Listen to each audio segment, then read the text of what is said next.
Hey everybody, what's up? Sir Venom IK coming to you right now for my initial reactions on the Tier 10 Italian cruiser Venezia, Babidi Boobidi, whatever. This thing's not terrible. It's got 15 203s. It does come with the new semi-AP shells, also with AP. It's got 12-kilometer torpedoes, and the play style for me.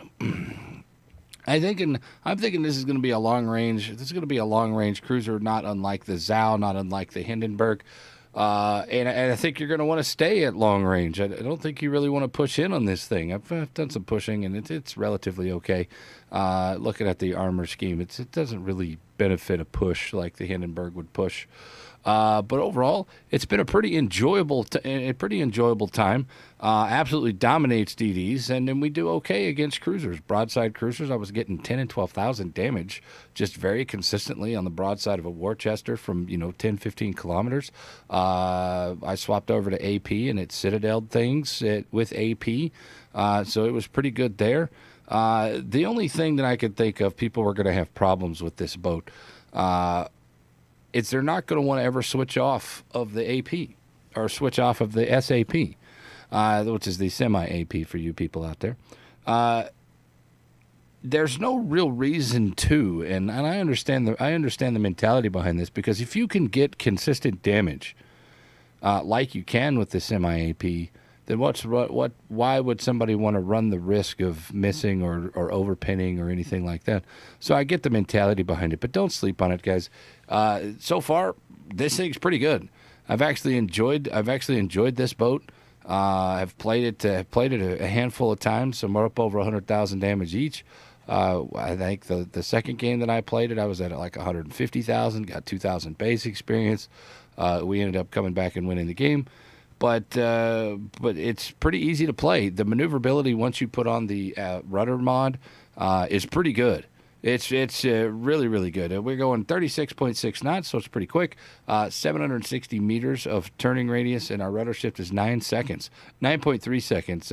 It's actually pretty decent. Torpedoes kind of shit. 13.5 kilometer torpedo range, 56 knots. Not the best, but not the worst. Definitely not the worst. I don't know if this is obviously a work in progress, and numbers will change. They do hit relatively good, I think. I've hit a few torpedoes on them. 13,900 is the numbers on those, but those are subject to change. But overall, right now, in the first initial things, I kind of like these boats. You get really decent medium damage, ranging from anywhere from 3,000 to 12,000 damage. You're not going to pound citadels, but you are going to pound battleships on the broadside. You are going to pound battleships in the bow. You're going to pound these demonies that sit bow in. You're going to pound those guys, and I think this is a good breakup of that let's sit bow in camping meta. I think this works out pretty well for them. So either way, that's it. That's all I got for you. The Venezia Tier 10 Italian cruiser initial looks looking pretty promising. The only downside I can see to this is that it kind of overdoes it versus DDs. I did a 18,000 damage volley versus destroyers. Maybe that's a little bit too much, so I think that they're probably going to have to change that. But overall, I think it's pretty good. Enjoyed it. I'm enjoying this boat. I love you guys. We'll see you guys next time. I'm Sir Venom IK. Take it or leave it.